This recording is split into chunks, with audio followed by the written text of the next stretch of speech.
기도는 하나님께서 자기 자녀를 하나님의 자녀에 합당하게 훈련시키시는 방법이다라고 말씀을 드렸습니다. 즉, 기도를 통해서 하나님은 우리를 하나님의 자녀답게 만들어 가신다는 거죠. 그래서 하나님은 어떤 기도이든지 일단 기도를 하게 하십니다. 그리고 그 기도를 하는 동안에 하나님께서는 우리 각 사람에게 필요한 것들을 가르치시고 훈련시키십니다. 어느 누구나 동일하진 않아요. 각 사람에게 적합하도록 각자에게 필요한 것들을 공급하십니다. 내가 부족한 것이 있으면 부족한 부분을 훈련시키시고, 내가 교만한 부분이 있으면 교만한 부분들을 깎아내셔요. 내가 부정한 것이 있으면 나의 부정한 것들을 깨달아 알고 회개하게 하시고 나를 깨끗하게 씻겨주십니다. 그래서 내가 사는 동안 하나님께 기도하면서 이 기도를 통해서 하나님께서 나를 다양하게 훈련시키시는 일들을 경험하면서 어느덧 우리는 하나님의 자녀로서 온전한 모습을 갖추는 자리에 나아가게 되는 것입니다. 내가 지금 기도하는 동안에 겪은 일들이 또 다른 사람에게도 동일하게 나타날 수 있다고 생각하셔는 안 됩니다. 나는 나대로 하나님의 인도를 받고 있고 저 사람은 저 사람대로 하나님의 인도하심을 받고 있는 거예요. 하나님께서는 각 사람의 필요를 따라 갚으셔요. 어떤 사람은 아주 굉장히 자신감이 만만하고 자기는 모든 것을 할 수 있을 것처럼 생각을 해요. 이런 사람을 하나님께서 훈련시키신다면 어떤 훈련을 시키실까요? 대체로 이런 사람은 좌절을 많이 겪게 하십니다. 실패를 많이 하게 하셔요. 자신만만한데 실패를 해요. 마음에는 다 할 것 같은데 일단 시작하면 다 망하고 말아먹고 그래요. 그래서 이 사람은 파산을 많이 합니다. 그 상황 속에서 내 용기만 가지고 되는 것이 아니구나, 내 자신감만으로 되는 것은 아니구나 하는 사실을 절실하게 깨닫고 하나님을 전심으로 의지하는 자리에 나아가게 되는 것이죠. 자, 하나님께서는 그 사람의 특성을 아셔요. 하나님께서는 나의 마음을 아시고 하나님께서는 내가 어떤 존재인지를 아셔요. 그래서 하나님은 나를 그렇게 인도하신다 하는 거예요. 기도하는 사람은 자기의 특성을 잘 분별할 수 있어야 돼요. 나는 도대체 어떤 사람인가? 내가 도대체 하나님의 자녀로서 합당하지 못한 부분은 어떤 부분인가? 자기의 특징들을 먼저 생각해 보는 것이 중요해요. 내가 하나님의 자녀로서 너무 나약하다, 나는 너무나 용기가 없다, 나는 늘 부족하다 이런 생각을 갖고 있다면 이것이 하나님의 자녀에 합당하지 않다라고 하는 사실을 먼저 깨달아야 돼요. 그러면은 주님 안에서 용기를 내고 주님 안에서 새로운 힘을 얻는 자리에 나갈 수 있게 되는 거예요. 자기 자신을 살펴봐야 돼요. 나는 자주 넘어진다. 자주 넘어지는 사람이 하나님의 자녀로 합당할까? 그렇다면 하나님께서 그 부분에 나를 훈련시키실 것이라고 하는 사실을 내가 충분히 짐작할 수 있어요. 그러니까 우리는 기도할 때 하나님께서 나를 어떤 부분에서 훈련시키실 것인가? 아무 생각 없이 살아가면 깨달음이 더뎌요. 생각하는 사람이 돼야 됩니다. 나는 어떤 부분에서 부족할까? 나는 내 이 언어 생활이 너무나 부족해요. 내가 말로 다른 사람을 얼마나 많이 낙심하게 하고 실망하게 하고 내가 말 때문에 얼마나 많은 사람이 상처를 입었는지, 이런 것들을 깨닫지 못하면 이 사람은 더딜 수밖에 없는 거예요. 자기의 모습을 잘 살펴보는 것이 하나님께 기도하는 사람이 갖는 아주 중요한 자세예요. 기도하는 사람이 자기를 살피지 않는다면 하나님 앞에 제대로 기도할 수 없어요. 그리고 하나님의 기도 응답을 제대로 받을 수가 없습니다. 자기를 살펴보세요. 하나님께서 사명을 주셨는데 이 사명을 제대로 감당하지 않아요. 자기를 돌아보면 자기가 어떤 부분에 문제가 있는지를 알게 됩니다. 기도하는 동안에 자기의 문제들을 알게 되고 그런 문제들을 고쳐 나아가게 되는 거죠. 그러면서 이 사람은 하나님의 자녀로서 하나하나 자기의 모습을 고쳐 나아가고 나중에 온전한 자리에 들어가게 된다 하는 거예요. 자, 오늘 우리가 읽은 시편 66편 18절 19절 말씀을 보면 이제 이와 같은 과정을 거쳐서 자신의 모습을 하나님의 자녀에 합당하도록 고쳐 나아가는 시인의 모습을 보게 됩니다.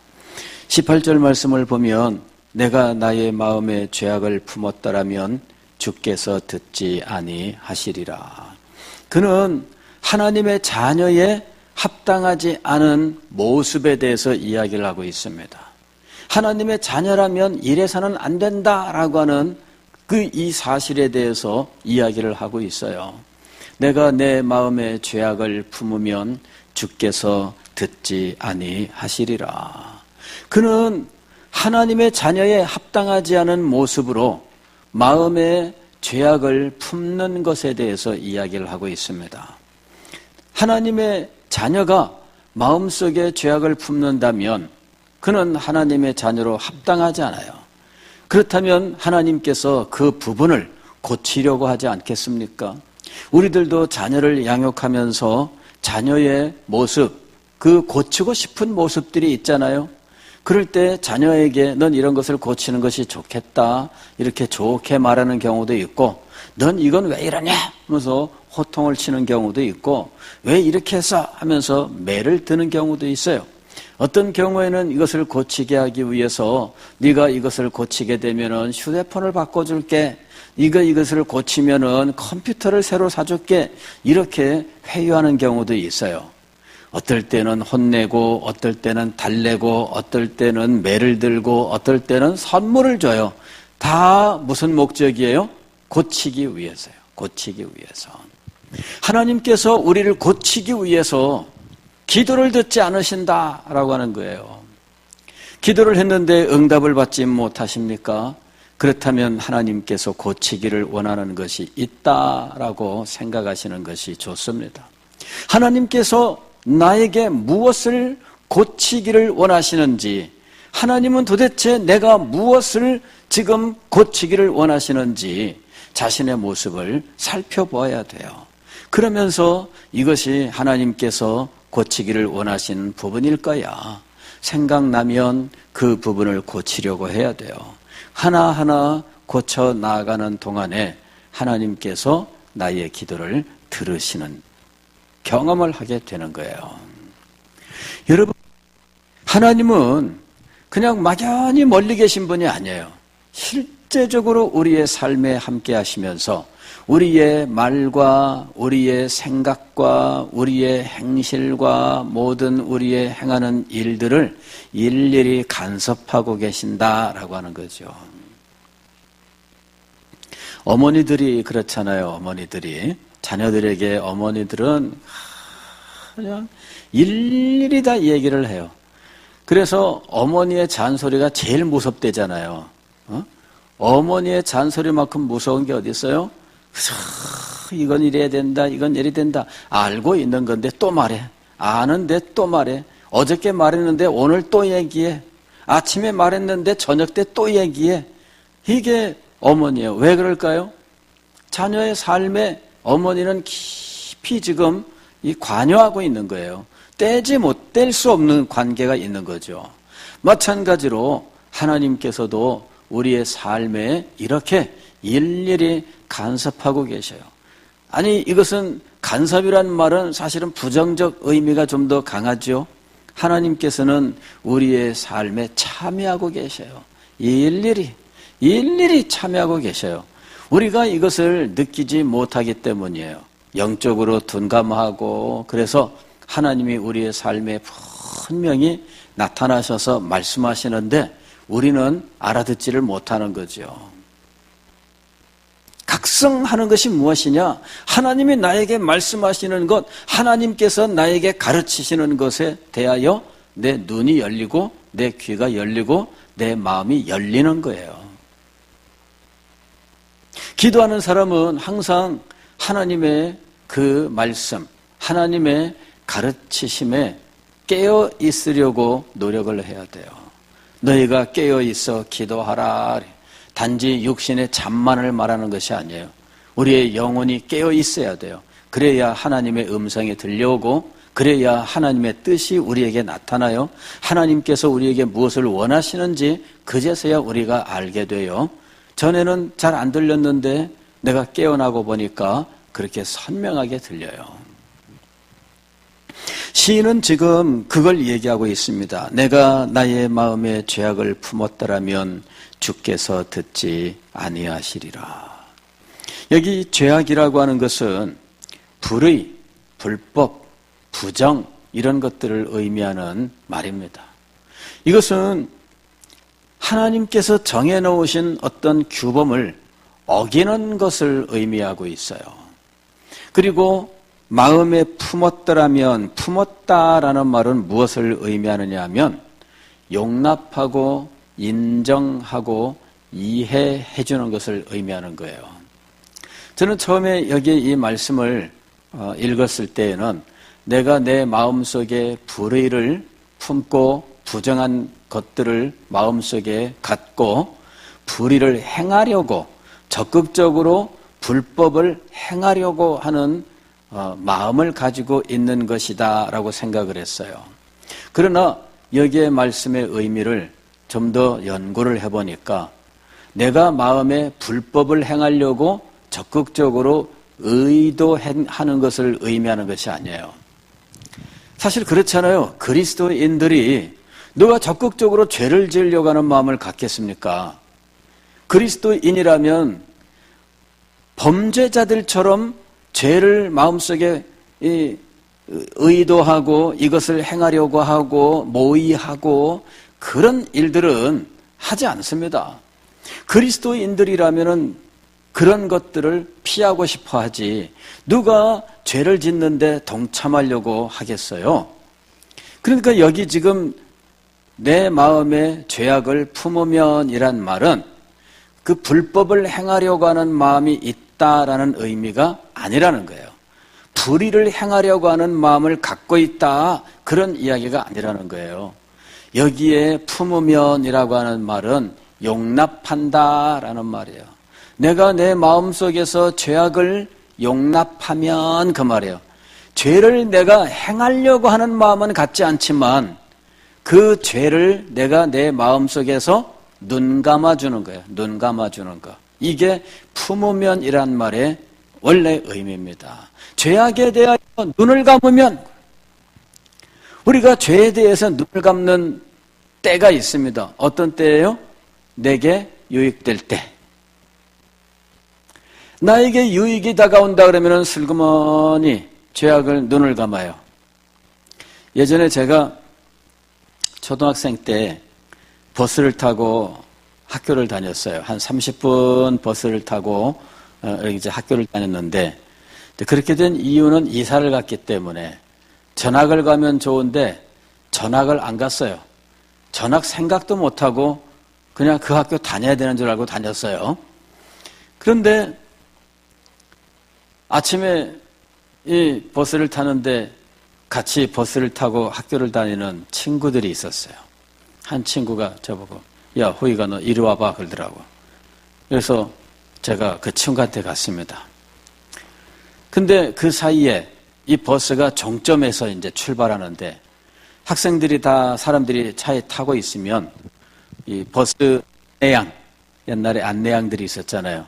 안내양이 와서 먼저 타고 있는 사람들 버스 그 교통비를 받아요. 옛날에 뭐 이렇게 이 버스표 이걸 받아요. 그런데 이 안내양이 버스표 받으러 오는 그 찰나에 저를 부르더라고. 그래서 왜 그러는데 하고 갔더니 그래 뭐 잠깐만 있어봐. 야 너 저쪽으로 가봐 그러더라고. 그 슬그머니 그쪽으로 갔더니 이번에는 안내양이 버스표 다 받고 지나간 그 자리로 내가 간 거예요. 그랬더니 안내양이 한 바퀴 뺑 돌면서 이제 이 버스표를 받아갔는데 나만 비껴간 거예요. 이 안내양이 여기 버스표 받을 때 이 친구가 나를 부르더니 안내양이 지나간 다음에 나를 저쪽으로 가보라 그러더니 안내양이 내가 왔다 간 걸 모르고 다 받아가지고 갔어요. 그때 제가 깨달음이 왔습니다. 아하, 이거 내가 버스표를 안 내도 되는구나.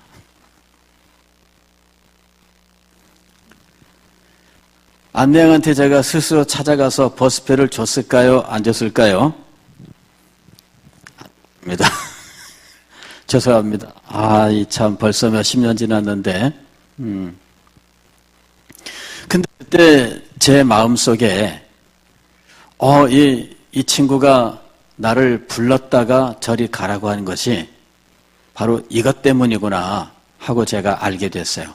그런데 버스표 한 장의 유익 때문에 제가 가만히 있었습니다.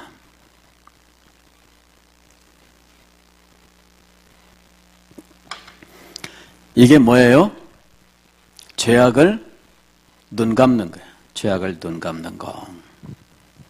작은 유익 때문에 분명히 잘못인데도 불구하고 눈을 감고 넘어가는 거죠.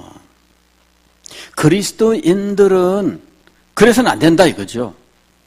내 마음에 죄악을 품으면 이 말은 내가 내 마음속에서 죄에 대하여 눈을 감으면 그 말입니다. 내 유익 때문에 내게 오는 그 자그마한 유익 때문에 죄에 대해서 눈을 감아요. 아니면 그것보다 우리가 더 많이 경험하는 것은 나랑 친한 사람이기 때문에 내 모임 사람이기 때문에 나와 관계가 있는 사람이기 때문에 그 사람의 죄를 덮어주고 용납하는 것이죠. 그런 일들은 굉장히 많이 일어나고 있습니다. 다른 사람이 이 잘못을 범했으면 사람이 그럴 수 있냐 이러면서 이 사람을 매장하려고 달려들어요. 그런데 자기 동료가 그런 일을 하게 되면 그럴 수도 있지 하고 소위 말하면은 쉴드를 치는 거죠. 자기가 방패막이가 되는 거예요. 여러분, 우리는 세상에서 그런 일들을 굉장히 많이 보고 있습니다. 우리는 정치 세계에서는 그런 일들을 날마다 보고 있어요. 야당이든 여당이든 자기 편은 잘못한 거 무조건 감싸줘야 되고 상대편 잘못한 거는 조그만 거라도 엄청 부풀려야 되고 이러는 일들을 우리는 날마다 뉴스를 통해 봐요. 그러면서 신물이 나는 거예요. 그죠? 예. 근데 그리스도인들이 그런 행태를 가질 수 있느냐라고 하는 거죠. 우리는 내 마음에 죄악에 대하여 내 마음속에서 눈을 감아버리면 용납하고 품에 안아준다. 품에 안아준다는 건 뭐예요? 달래주고 이래 해주는 거잖아요. 죄악을 그런 식으로 우리가 용납하면서 살아가면 안 된다는 거죠. 하나님의 백성들은 예할 것은 예하고 아니요 할 것은 아니요 해야 돼요. 진영 논리에 빠져서 내 편이니까 죄악을 눈 감아주고 내 대적이니까 자그마한 죄도 밟아 죽일 정도로 달려들어야 되고 이렇게 되는 이거 우리는 세상에서 너무 많이 보는 행동들이지만 그러나 그리스도인들은 그래서는 안 돼요. 설마 우리가 그럴까? 우리들도 정말 많이 하고 있어요. 교회 안에서 전도회 활동을 할 때 전도회에서 네 편 내 편 가르고 네 편에 대해서 내 편에 대해서 우리들이 말을 하는 걸 보세요. 원례회 할 때 내 편에 대해서 네 편에 대해서 어떻게 하고 있는지 여러분 그리스도인들이 네 편, 내 편 갈라서 잣대를 달리 대는 거, 여러분, 우리들이 많이 하고 있는 거예요.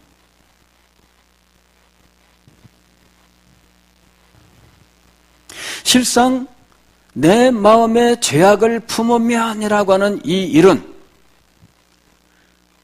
우리의 생활 속에서, 우리의 교회 생활 속에서 많이 일어나고 있는 일들이에요.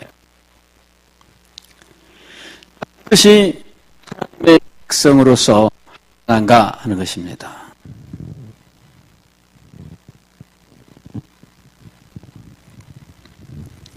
배터리는 많이 있는데 무슨 일인지는 모르지만 전파가 제대로 오고 가지 못하고 있는 상황입니다. 내가 내 마음의 죄악을 품으면 하나님의 자녀로 합당치 않으며 하나님께서는 이 부분을 고치기 위하여 기도를 듣지 아니하시리라. 이것이 시인의 깨달음이에요. 그리고 이 시인은 이 부분에서 자기 자신을 고쳤어요. 이 부분에서 자기 자신의 모습을 새롭게 했어요. 그래서 19절에서 이렇게 얘기한 겁니다. 그러나 하나님이 실로 들으셨으며 내 기도 소리에 귀를 기울이셨도다. 무슨 말씀이냐면 시인은 마음속에 죄악을 품지 않았다 하는 거예요. 시인은 마음으로 죄를 용납하는 이 모습을 버렸다는 거죠. 시인은 마음으로 죄에 대하여 눈 감는 것을 버렸다는 이야기예요.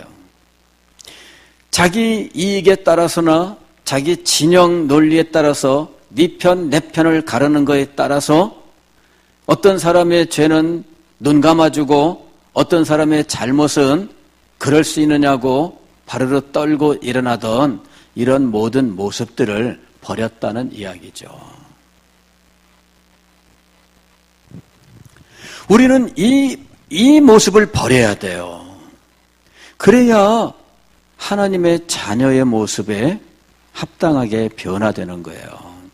네 편, 내 편 가르면서 내 편한테는 한없이 자상하게 대해주고 원수에게는 말할 수 없이 악하게 군다면, 여러분 바리새인들도 그렇게 한다고 예수님 말씀하셨잖아요. 내게 잘하는 사람에게 잘하고 내게 못하는 사람에게 못하는 것, 바리새인들도 그렇게 하느니라. 너희는 바리새인보다 나아야 된다 그러셨어요. 이제부터 우리는 네 편, 내 편이 아니라 하나님 편이 돼야 돼요. 내 편이기 때문에 돌봐주는 것이 아니라 하나님 편이기 때문에 사랑하고 아껴줘야 돼요. 나랑 의견이 다르기 때문에 배척하고 나랑 내 의견을 동조해 주니까 무조건 나도 편들어주는 이런 모습들 버려야 된다는 이야기입니다. 내가 내 마음에 죄악을 품으면 이것은 엄청난 걸 말하는 게 아닙니다. 우리들의 이런 편가르기 그리고 자기 유익을 따라서 언제든지 상황과 원칙을 바꾸는 이런 모습들, 이런 것들이 다 여기에 해당되는 말씀인 거예요. 하나님께서는 우리가 기도하기를 원하셔요. 기도하지 않는다면 우리를 기도하는 자리로 이끌어 가셔요. 왜 하나님께서는 우리가 기도하기를 원하시며 왜 하나님께서는 우리를 기도하는 자리로 이끌어 가실까요?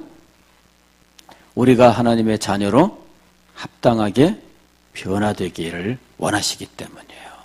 그래서 하나님의 자녀로서 하나님의 아름다움과 영광을 이 땅에 나타내고 하나님의 자녀로서 하나님께서 주시는 모든 풍성한 복을 받아 누리게 하기 위해서인 것입니다. 사랑하는 성도 여러분, 하나님께서는 이 목적을 위하여 우리의 삶의 모든 일에 직접적으로 참여하고 계신다 하는 사실을 기억하시고 하나님의 자녀로 합당한 자리에 이르도록 늘 기도하고 인도받는 삶이 될 수 있기를 주의 이름으로 축원합니다.